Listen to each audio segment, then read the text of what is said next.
ಇವತ್ತು ಒಂದು ಮಾರ್ನಿಂಗ್ ಬ್ರೇಕ್ಫಾಸ್ಟ್ನ ಮಾಡೋಣ ಬನ್ನಿ. ಹೈಲಿ ಪ್ರೋಟೀನ್ ಇರುವಂಥ ಮಾರ್ನಿಂಗ್ ಬ್ರೇಕ್ಫಾಸ್ಟಲ್ಲಿ ಕಟ್ಲೆಟ್ನ ಮಾಡ್ತಾ ಇದ್ದೀನಿ ನಾನು. ಎಲ್ಲರೂ ಇಷ್ಟಪಟ್ಟು ತಿನ್ನುವಂಥ ಕಟ್ಲೆಟ್ನ ಮಾಡೋದು ಹೇಗೆ ಅಂತೇಳಿ ನೋಡ್ಕೊಂಡು ಬರೋಣ ಬನ್ನಿ.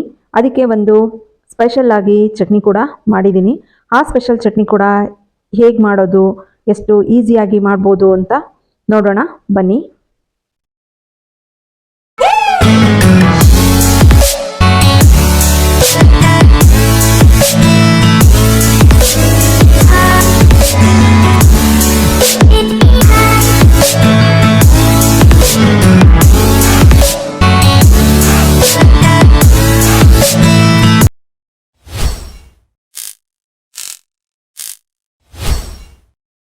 ನಿಮಗೆ ಪ್ರಿಪೇರ್ ಮಾಡೋದಕ್ಕೆ ಟೈಮ್ ಇತ್ತು ಅಂತ ಅಂದರೆ ಇದನ್ನು ತಣ್ಣೀರಲ್ಲೇ ನೆನೆಸಿಟ್ಕೋಬೋದು. 10 ನಿಮಿಷ ಕಾಲು ಗಂಟೆ ನೆನೆಸಿಟ್ರೆ ಸಾಕಾಗುತ್ತೆ. ಇಲ್ಲ ಇನ್ಸ್ಟೆಂಟಾಗಿ ಮಾಡ್ತೀನಿ ಅಂತ ಅಂದರೆ ಸ್ವಲ್ಪ ಬಿಸಿ ನೀರಿಗೆ ಸೋಯಾ ಚಂಕ್ಸನ್ನು ಹಾಕಿಟ್ರೆ ಬೇಗ ಅದು ನೆನೆಯುತ್ತೆ.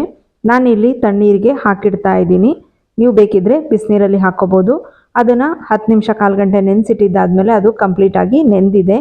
ಈಗ ಅದನ್ನು ಚೆನ್ನಾಗಿ ತೊಳ್ಕೊಬೇಕು. ನೋಡಿ ಆ ಥರ ಎಲ್ಲ ಸ್ವಲ್ಪ ನೀರಿನಂಶ ಎಲ್ಲ ತೆಗೆದು 2-3 ಸಲ ಚೆನ್ನಾಗಿ ತೊಳ್ಕೊಬೇಕು.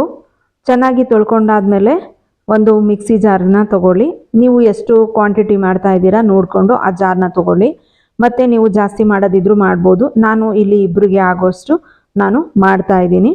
ಹಾಗಾಗಿ ನೋಡಿ ಅದರಲ್ಲಿ ನೀರಿನಂಶ ಎಲ್ಲ ಹೋಗೋ ರೀತಿಯಲ್ಲೇ ಚೆನ್ನಾಗಿ ತೊಳೆದು ಇಂಟ್ಕೋಬೇಕು. ಈ ರೀತಿಯಾಗೇ ಪ್ರತಿ ಸಲನೂ ಹಿಂಡಿ ಹಾಕಬೇಕು. ಸ್ವಲ್ಪ ನೀರಿನಂಶ ಇರಬಾರ್ದು. ಯಾಕೆ ಅಂದರೆ ಇದು ಕೈಮಾ ಟೈಪ್ ಮಾಡ್ತಾ ಇರೋದ್ರಿಂದ ಕೈಮಾನ ಹೇಗೆ ನಾವು ರುಬ್ಕೊತೀವಿ ನೀರು ಹಾಕದೇನೆ ಅದೇ ರೀತಿಯಾಗಿ ಇದನ್ನು ನಾವು ಗ್ರೈಂಡ್ ಮಾಡ್ಕೋಬೇಕು. ಹಾಗಾಗಿ ಸ್ವಲ್ಪನೂ ನೀರಿನಂಶ ಎಲ್ಲ ತೆಗೆದು ಇದನ್ನು ನೀವು ಗ್ರೈಂಡ್ ಮಾಡಿಕೊಂಡು ತೊಗೊಂಡಿದ್ದೀನಿ. ಈಗ ನಾನು ನೋಡಿ ಈಗ ಒಂದು ಬೌಲ್ಗೆ ಗ್ರೈಂಡ್ ಮಾಡ್ಕೊಂಡಿರೋಂಥ ಸೋಯಾ ಚಂಕ್ಸು ಏನು ಗ್ರೈಂಡ್ ಮಾಡಿದೆ ಅದನ್ನು ಒಂದು ಬೌಲ್ಗೆ ಹಾಕ್ಕೊಳ್ತಾ ಇದ್ದೀನಿ ಈಗ ನಾನು. ಈಗ ಇದಕ್ಕೆ ಸ್ವಲ್ಪ ಪೆಪ್ಪರ್ ಪೌಡರ್ನ ಹಾಕ್ಕೊಳ್ತಾ ಇದ್ದೀನಿ. ನೀವು ಖಾರ ಜಾಸ್ತಿ ತಿನ್ನೋರಿದ್ರೆ ಖಾರ ಜಾಸ್ತಿ ಹಾಕೋಬೋದು. ನಾನು ಇಲ್ಲಿ ಹಸಿರು ಮೆಣಸಿಕಾಯಿನ ನಾವು ತಿನ್ನಲ್ಲ, ಆ ಕಾರಣಕ್ಕೋಸ್ಕರ ನಾನು ಹಸಿರು ಮೆಣಸಿಕಾಯಿ ಅಂದರೆ ಗಾಂಧಾರ ಮೆಣಸಿಕಾಯಿನ ಒಣಗಿಸಿ ಪೌಡರ್ ಮಾಡಿ ಇಟ್ಕೊಂಡಿದ್ದೀನಿ, ಅದನ್ನು ಹಾಕ್ತಾ ಇದ್ದೆ. ಹಾಗೆ ಹೆಚ್ಚಿಟ್ಕೊಂಡಿರ್ತಕ್ಕಂಥ ಪುದೀನ ಹಾಕ್ತಾ ಇದ್ದೀನಿ. ಹಾಗೆ ಹೆಚ್ಚಿಟ್ಕೊಂಡಿರ್ತಕ್ಕಂಥ ಕೊತ್ತಂಬರಿ ಸೊಪ್ಪನ್ನು ಕೂಡ ಹಾಕಿ ಒಂದು ಬೌಲ್ನಷ್ಟು ಈರುಳ್ಳಿನ ಸಣ್ಣದಾಗಿ ಹೆಚ್ಕೊಂಡು ಹಾಕ್ಕೊಳ್ಳಿ. ಮತ್ತು ಈಗ ಸ್ವಲ್ಪ ಚಾಟ್ ಮಸಾಲಾನ ಹಾಕ್ಕೊಳ್ತಾ ಇದ್ದೀನಿ. ಚಾಟ್ ಮಸಾಲ ಹಾಕಿದ್ರೇ ಟೇಸ್ಟು ತುಂಬ ಚೆನ್ನಾಗಿರುತ್ತೆ. ಹಾಗಾಗಿ ಚಾಟ್ ಮಸಾಲಾನ ಹಾಕ್ಕೊಳ್ಳಿ. ಮತ್ತು ರುಚಿಗೆ ತಕ್ಕಷ್ಟು ಉಪ್ಪನ್ನು ಕೂಡ ಇಲ್ಲಿ ಹಾಕ್ಕೋಬೇಕು. ಮತ್ತು ಹಾಗೆಯೇ ಕಡಲೆನ ತೊಗೊಂಡು ನೀವು ಮಿಕ್ಸಿನಲ್ಲಿ ಪೌಡರ್ ಮಾಡ್ಕೊಳ್ಳಿ. ಯಾವುದೇ ಕಾರಣಕ್ಕೂ ಕಡಲೆ ಹಿಟ್ಟನ್ನು ಹಾಕಬೇಡಿ, ಕಡಲೆ ತೊಗೋಬೇಕು. ಕಡಲೆ ತೊಗೊಂಡು ಕಡಲೆನ ಮಿಕ್ಸಿ ಜಾರ್ನಲ್ಲಿ ಪೌಡರ್ ಮಾಡಿಕೊಂಡು ಅದನ್ನು ಹಾಕಿ ಕಡಲೆ ಹಿಟ್ಟನ್ನು ಸೇರಿಸೋದಕ್ಕೆ ಹೋಗಬೇಡಿ, ಅದು ಚೆನ್ನಾಗಿ ಅನಿಸಲ್ಲ. ಕಡಲೆನ ಪೌಡರ್ ಮಾಡಿ ಹಾಕಿದ್ರೇ ತುಂಬ ಟೇಸ್ಟ್ ಕೊಡುತ್ತೆ. ಈಗ ಇದನ್ನು ನೀರನ್ನು ಹಾಕದೇನೆ ಚೆನ್ನಾಗಿ ಕಲಿಸ್ಕೊಳ್ಳಿ. ಪ್ರತಿಯೊಂದೂ ಮ್ಯಾರಿನೇಟ್ ಆಗಬೇಕು ಕ್ಲೀನಾಗಿ. ಈರುಳ್ಳಿ, ಕೊತ್ತಂಬರಿ ಸೊಪ್ಪು ಎಲ್ಲ ಪ್ರತಿಯೊಂದೂ ಕೂಡ ಚೆನ್ನಾಗಿ ಮಿಕ್ಸ್ ಆಗಬೇಕು. ಮತ್ತು ಹೀಗೆ ಉಂಡೆ ಬರುತ್ತಾ ಈ ರೀತಿಯಾಗಿ ನೋಡ್ಕೊಳ್ಳಿ. ತುಂಬ ತೆಳು ಅನಿಸ್ತು ಅಂತ ಅಂದಾಗ ಇನ್ನು ಸ್ವಲ್ಪ ಕಡಲೆ ಪೌಡರ್ನ ಹಾಕ್ಕೊಳ್ಳಿ. ಇಲ್ಲ ಅಂತ ಅಂದರೆ ಏನು ಬೇಡ. ಈಗ ಶುಂಠಿ ಬೆಳ್ಳುಳ್ಳಿ ಪೇಸ್ಟನ್ನು ಕೂಡ ಹಾಕ್ಕೊಳ್ತಾ ಇದ್ದೀನಿ. ಸ್ಟಾರ್ಟಿಂಗ್ ಹಾಕೋದು ಮರ್ತಿದ್ದೆ. ಇವಾಗ ಶುಂಠಿ ಬೆಳ್ಳುಳ್ಳಿ ಪೇಸ್ಟನ್ನು ಕೂಡ ಹಾಕ್ಕೊಳ್ತಾ ಇದ್ದೀನಿ. ನೋಡಿ ಎಲ್ಲ ಹಾಕಿ ಚೆನ್ನಾಗಿ ಮತ್ತು ಶುಂಠಿ ಬೆಳ್ಳುಳ್ಳಿ ಪೇಸ್ಟನ್ನು ಹಾಕಿ ಚೆನ್ನಾಗಿ ಕಲಸಿ ನಿಮಗೆ ಯಾವ ಶೇಪ್ ಬೇಕೋ ಆ ಶೇಪ್ ಮಾಡ್ಕೋಬೋದು. ನಾನಿಲ್ಲಿ ಉದ್ದುದ್ದ ಮಾಡ್ತಾ ಇದ್ದೀನಿ, ಚಂಪಾಕಲಿ ಮಾಡ್ತಾರಲ್ಲ ಆ ಥರದ್ರಲ್ಲಿ ಮಾಡ್ತಾ ಇದ್ದೀನಿ. ಅಥವಾ ಒಡೆ ತಟ್ಟೋ ರೀತಿನಲ್ಲೂ ಮಾಡ್ಕೋಬೋದು. ನಾನಿಲ್ಲಿ ಸ್ವಲ್ಪ ಕಾರ್ನ್ಫ್ಲೆಕ್ಸ್ನ ತೊಗೊಂಡಿದ್ದೀನಿ. ಕಾರ್ನ್ಫ್ಲೆಕ್ಸ್ನ ತೊಗೊಂಡು ಮಿಕ್ಸಿ ಜಾರ್ಗೆ ಹಾಕಿ ಕಂಪ್ಲೀಟಾಗಿ ಪೌಡರ್ ಮಾಡ್ಕೊಂಡು ಬನ್ನಿ. ನೋಡಿ ಎಲ್ಲ ಉಂಡೆನ ರೆಡಿ ಮಾಡಿ ಇಟ್ಕೊಂಡಿದ್ದೀನಿ. ಈಗ ಇದಕ್ಕೆ ಮಿಕ್ಸಿ ಜಾರ್ನಲ್ಲಿ ಕಾರ್ನ್ಫ್ಲೆಕ್ಸು ಪೌಡ್ರ್ ಮಾಡಿರೋದು ತುಂಬ ಸಣ್ಣಗೆ ಪೌಡರ್ನ ಮಾಡ್ಕೋಬೇಕು. ಪೌಡ್ರ್ ಮಾಡ್ಕೊಂಡಿದ್ದಾದಮೇಲೆ ಕಟ್ಲೆಟ್ಟು ನಾವು ಮಾಡಿಟ್ಟಿದ್ವಲ್ಲ ಉಂಡೆ ಮಾಡಿಟ್ಟಿರೋದನ್ನ ಸೋಯಾ ಚಂಕ್ಸ್ ಪೌಡರ್ನಲ್ಲಿ ಈ ರೀತಿಯಾಗೇ ಕಂಪ್ಲೀಟು ಅದ್ದಿ ತೆಗೆದಿಡಬೇಕು. ಎಲ್ಲ ಕಡೆಗೂ ಹಾಕಿ ತೆಗೆದಿಡಿ. ಮತ್ತು ಈಗ ಒಂದು ಚಟ್ನಿ ಬೇಕಲ್ಲ, ಚಟ್ನಿ ಬೇಕಾಗಿರೋದ್ರಿಂದ ನಾನು ಬೀಟ್ರೂಟ್ನ ತುರಿದಿಟ್ಕೊಂಡಿದ್ದೆ. ನೀವು ಜಾಸ್ತಿ ಮಾಡ್ಕೊತೀನಿ ಅಂದರೆ ನೀವು ಜಾಸ್ತಿ ಮಾಡ್ಕೋಬೋದು. ಮಿಕ್ಸಿ ಜಾರ್ಗೆ ಹಾಕ್ಕೋಬೇಕು.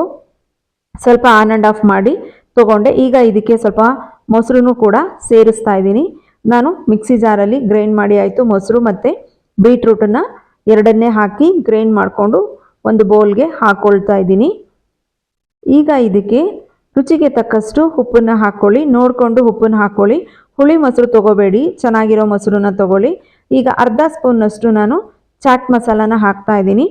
ಚಾಟ್ ಮಸಾಲ ಹಾಕೋದ್ರಿಂದ ಟೇಸ್ಟ್ ಕೊಡುತ್ತೆ, ತುಂಬ ಚೆನ್ನಾಗಿ ಅನಿಸುತ್ತೆ. ಆ ಕಾರಣಕ್ಕೋಸ್ಕರ ನಾನಿಲ್ಲಿ ಚಾಟ್ ಮಸಾಲಾನ ಹಾಕ್ಕೊಳ್ತಾ ಇದ್ದೀನಿ. ಮಕ್ಳಿಗೂ ಕೂಡ ಈವ್ನಿಂಗ್ ಟೈಮು ಇದನ್ನು ನೀವು ಮಾಡಿಕೊಡ್ಬೋದು, ಮತ್ತು ಲಂಚ್ ಬಾಕ್ಸ್ಗೂ ಕೂಡ ಹಾಕಿ ಕಳಿಸ್ಬೋದು ಮಕ್ಕಳಿಗೆ. ಇಲ್ಲ ಮಾರ್ನಿಂಗ್ ಟೈಮು ಕೂಡ ಇದನ್ನು ಬ್ರೇಕ್ಫಾಸ್ಟ್ಗೆ ಯೂಸ್ ಮಾಡ್ಕೋಬೋದು. ಹೈಲಿ ಪ್ರೋಟೀನ್ ಇರ್ತಕ್ಕಂಥ ಸೋಯಾ ಚಂಕ್ಸನ್ನು ಮಾಡಿಕೊಂಡು ತಿನ್ನೋದ್ರಿಂದ ತುಂಬಾ ಒಳ್ಳೆಯದು. ನಾನು ಸ್ವಲ್ಪ ಫ್ರೈಯಿಂಗ್ ಪ್ಯಾನ್ನ ಇಟ್ಟು ಅದಕ್ಕೆ ಆಯಿಲನ್ನು ಹಾಕಿ ಈಗ ಎಲ್ಲ ಸೋಯಾ ಚಂಕ್ಸದು ಉಂಡೆಗಳು ಏನು ಮಾಡಿಟ್ಟಿದೆ ಅದನ್ನು ನಾನು ತವಾನಲ್ಲಿ ಹಾಕ್ತಾ ಇದ್ದೀನಿ. ಲೋ ಫ್ಲೇಮಲ್ಲೇ ಇಟ್ಕೋಬೇಕು, ಯಾವುದೇ ಕಾರಣಕ್ಕೂ ಹೈ ಫ್ಲೇಮಲ್ಲಿ ಇಡಬೇಡಿ. ಹೈ ಫ್ಲೇಮಲ್ಲಿ ಇಡ್ತು ಅಂದರೆ ಬೇಗ ಸೀದೋಗುತ್ತೆ ಮತ್ತು ತಳ ಎಲ್ಲ ಬೆಂದಿರಲ್ಲ. ಆ ಕಾರಣಕ್ಕೋಸ್ಕರ ಸೀಬಾರ್ದು, ಸೀದೋದ್ರೆ ಅಷ್ಟು ಟೇಸ್ಟ್ ಕೊಡಲ್ಲ. ನಿಧಾನಕ್ಕೆ ಹಾಗೇ ಹೊರಳ್ಸಾಡಿ ಬೇಗನೆ ಆಗುತ್ತೆ, ಬೇಗನೆ ಮಾಡ್ಕೋಬೋದು, ಜಾಸ್ತಿ ಸಮಯ ಏನು ತೊಗೊಳ್ಳಲ್ಲ. ಇನ್ಸ್ಟೆಂಟಾಗಿ ಮಾಡೋದಿದ್ರೆ ಬಿಸಿನೀರಲ್ಲಿ ನೆನೆಸಿಟ್ಕೊಂತು ಅಂದರೆ ನೀವು ಇದೆಲ್ಲ ಪ್ರಿಪೇರ್ ಮಾಡೋಷ್ಟರೊಳಗಡೆ ಬಿಸಿನೀರಲ್ಲಿ ಸೋಯಾ ಚಂಕ್ಸು ನೆಂದಿರುತ್ತೆ. ಇಮಿಡಿಯೇಟು ರೆಡಿ ಮಾಡಿಕೊಂಡು ನೀವು ಕುಕ್ ಮಾಡ್ಕೋಬೋದು.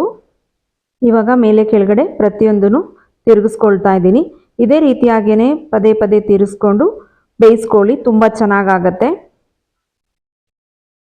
ಯಾರೆಲ್ಲ ಹೊಸದಾಗಿ ನನ್ನ ಚಾನಲ್ಗೆ ವಿಸಿಟ್ ಮಾಡ್ತೀರಾ ದಯವಿಟ್ಟು ನನ್ನ ಚಾನಲ್ನ ಸಬ್ಸ್ಕ್ರೈಬ್ ಮಾಡಿಕೊಂಡು ವಿಡಿಯೋನ ನೋಡಿ.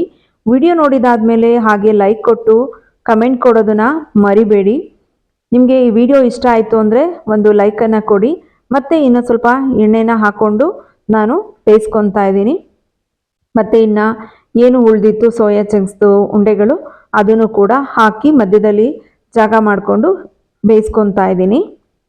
ನೋಡಿ, ಈ ಸೈಡಲ್ಲೆಲ್ಲ ಬೆಂದಿದೆ, ಅದನ್ನು ನಾನು ತೆಕ್ಕೊಳ್ತಾ ಇದ್ದೀನಿ. ಈಸಿಯಾಗಿ ಬೇಗ ಮಾಡುವಂಥ ಸೋಯಾ ಚಂಕ್ಸ್ ಕಟ್ಲೆಟು ಮಾರ್ನಿಂಗ್ ಬ್ರೇಕ್ಫಾಸ್ಟ್ಗಂತೂ ತುಂಬಾ ಚೆನ್ನಾಗಿರುತ್ತೆ. ಈ ರೀತಿಯಾಗಿ ಒಮ್ಮೆ ಮನೆಯಲ್ಲಿ ಟ್ರೈ ಮಾಡಿ ನೋಡಿ. ರುಚಿಯಾದ ಕಟ್ಲೆಟು ರೆಡಿಯಾಗಿದೆ, ಮಾರ್ನಿಂಗ್ ಬ್ರೇಕ್ಫಾಸ್ಟ್ ಕಟ್ಲೆಟು. ಮತ್ತು ಬೀಟ್ರೂಟು ಮೊಸರಿನ ಜೊತೆಲಿ ತಿಂತಾ ಇದ್ರಂತೂ ತುಂಬಾ ರುಚಿಯಾಗಿತ್ತು. ನಿಮಗೆ ಮಾರ್ನಿಂಗ್ ಇಷ್ಟ ಆಗಲಿಲ್ಲ ಅಂದ್ರೂ ಕಾಫಿ ಟೈಮ್ಗೂ ಕೂಡ ಈ ರೀತಿಯಾಗಿ ಮಾಡಿಕೊಂಡು ತಿನ್ಬೋದು. ಅದ್ಭುತವಾದ ರುಚಿ ಇದು. ತುಂಬ ಚೆನ್ನಾಗಿ ಕಟ್ಲೆಟು ಆಗಿತ್ತು. ನೀವು ಕೂಡ ಒಂದ್ಸಲ ಮನೆಯಲ್ಲಿ ಇದೇ ರೀತಿಯಾಗಿ ಟ್ರೈ ಮಾಡಿ ಅಂತ ಕೇಳ್ಕೊಳ್ತಾ ಇಷ್ಟೊತ್ತು ನನ್ನ ವಿಡಿಯೋ ನೋಡಿದ್ದಕ್ಕಾಗಿ ಧನ್ಯವಾದಗಳು. ಮತ್ತೆ ನಾನು ನೆಕ್ಸ್ಟ್ ವಿಡಿಯೋಂದಿಗೆ ನಿಮ್ಮ ಮುಂದೆ ಬರ್ತೀನಿ. Thank you for watching. Bye bye, take care.